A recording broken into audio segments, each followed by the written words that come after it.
Welcome to Whiskey's the Journey. My name is Peter Fossiano, and you're watching my Monday series on single barrel bourbons. Today, we're going to be taking a look at a Jim Beam product. We're looking at Knob Creek 9. This is the single barrel reserve 9-year-old, coming in at 60% ABV, 120 proof. Kentucky straight bourbon, not the rye. I do have a single barrel rye as well, but we're doing the single barrel bourbon today. This is also a mash bill, and let me know if I'm not correct on this. The mash bill that I found was 77% corn, 13% rye, and 10% malted barley. And I've got another question.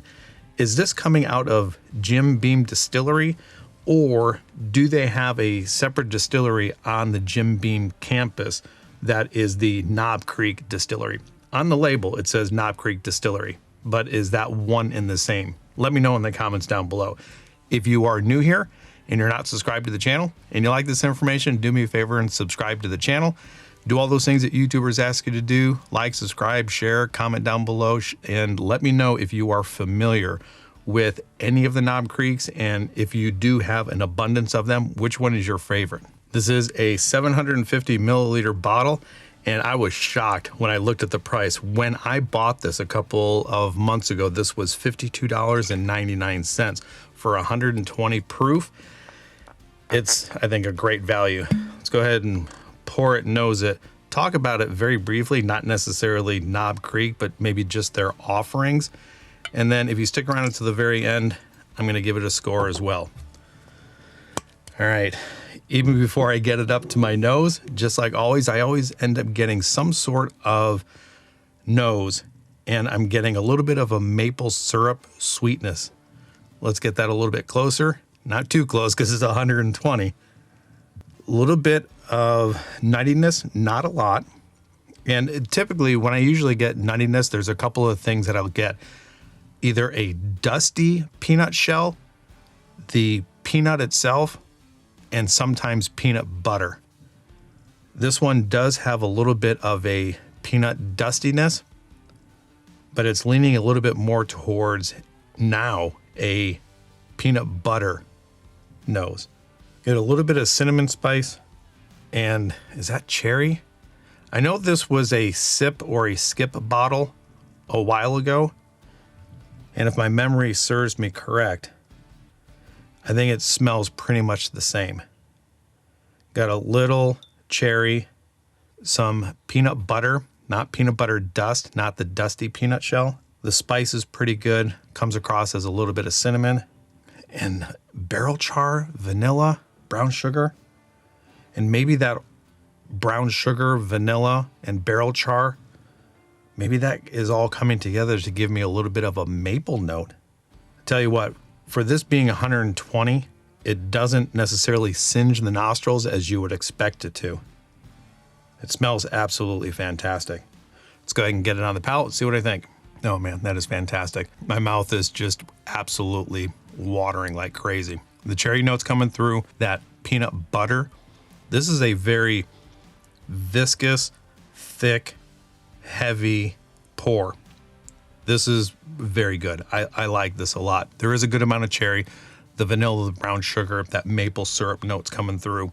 I think that cherry note is a little bit more muted by the spice, the cinnamon spice.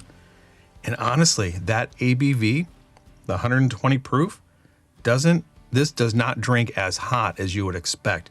It's a very mild 120. It drinks under the proof.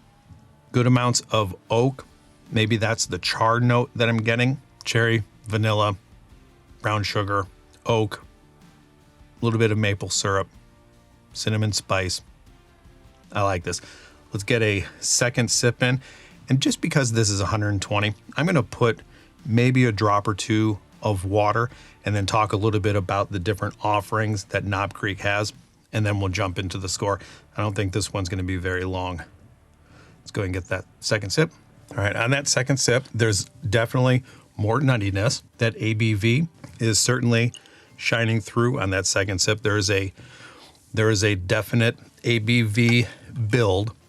The spice is there a little bit more. The cherry note has dropped out. I still get a good maple syrup note, and the sweetness is going from the arrival to the mid palate to the finish. The finish is rather long. That ABV sticks around. The spice sticks around. That barrel spice, the cinnamon. Overall, this is a very mouth-coating sip. It's very, very good.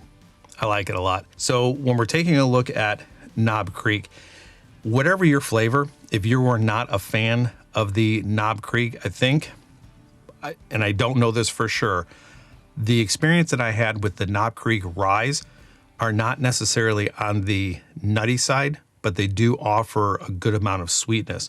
So just let me run through the list of what I saw that they had on their website. They have a smoky maple, 90 proof. They have the Knob Creek 9, which is 100 proof, which surprised me. I thought the normal standard 90, I thought the normal Knob Creek 9 release was less than 100 proof. They have the Knob Creek 7 Rye, which is 100 proof. And then we get into the Knob Creek 12, which is 100 proof. And I think when Knob Creek 12 first came out, I think it was higher than 100 or less than 100. I was trying to find it, but I couldn't see for sure. If you know, let me know in the comments down below if they released Knob Creek 12 the first time, if it was a higher or a lower proof. I know they released it at some proof, and then it went away, and then it came back out at 100 proof. And then there's also a single barrel bourbon select and also a single barrel rye select. We have the barrel reserve, and then we have a Knob Creek 18. I missed last year's release of the Knob Creek 18, but over my shoulder, I do have this year's the 002, or the second batch, the 2023 release of the Knob Creek 18. And eventually what I'll end up doing is a lineup of my first Friday flight fights, and I'll be having Knob Creek in there. So that's pretty much it. If Knob Creek has other additions, other releases that I did not mention, again, this is viewer participation. Let me know in the comments down below what I missed. All right, now that we had a couple of drops of water in here, let's go ahead and get that last sip in, see if I can pull anything else out of this, and then we'll go ahead and give it a score. A little bit more of an oaky note is now coming out. Cherry has been subdued. The cinnamon and the maple note is there. Good amounts of vanilla. And overall, I think it has a more spicy note than it does a sweet note. Let's go ahead and get it on the palate. All right, so that 1 or 2 drops of water brought out a little bit more spice, maybe a lot more spice. It seems to have brought out maybe some of those ethanol vapors, but everything is still there and everything is still pretty good. These legs are just dripping down the side of the glass. This is very, very viscous. It's a very good pour. I think it offers a really good amount of sweetness along with spice. Of the Knob Creeks that I had just in my memory, I think this one seems to be the most well-balanced of sweet and spice. The vanilla, the brown sugar, the oak, again, like I had mentioned, all kind of come together to give me this really syrupy, mapley note, and I like it quite a bit. So if you are new here and you're not familiar with my scoring system, I score everything on a 5-star rating, and I'm doing these single barrel bourbons right now, so every one of my ratings is going to be based on the single barrels that I've done. I can't compare this to any of my Irish whiskeys or any of my scotches. So what I'm going to end up doing is just basing everything off of the single barrels. If you did see my 4 Roses video, I changed my 4 Roses score from a 3 to a 3.5 because the next video I did, I ended up ranking the, what was it, the Evan Williams single barrel lower than the 4 Roses, but I couldn't give the Evan Williams something lower than a 3. So I'm kind of, on the fly here and I'm adjusting. So I ended up bumping the 4 Roses up to a 3.5. The Jack Daniel's single barrel proof by far has been my favorite single barrel that I have in my collection. This ranks right up there with it. And in fact, I think I did a single barrel blind and this actually beat the Jack Daniel's barrel proof. So I don't think this is much better than the Jack Daniel's single barrel proof. My palate has changed over the course of the last couple of months or so. So I'm not going to put this higher than the Jack Daniel's and I'm not going to put it lower, So out of 5 stars, I'm going to give this one 4.5. This bottle in particular with this single barrel, and I don't know if there's a way to find out like what single barrel this is coming from. If you know if there's a code on the bottle that I'm not seeing, I know I can see like a little bit of etching on the back, but it's a little bit difficult to see. If there's a way to figure out the single barrel and when this was bottled, let me know. If there's a specific age to this, let me know if I can actually find that with this barcode. But I think 4.5 is a good score for this particular bottle.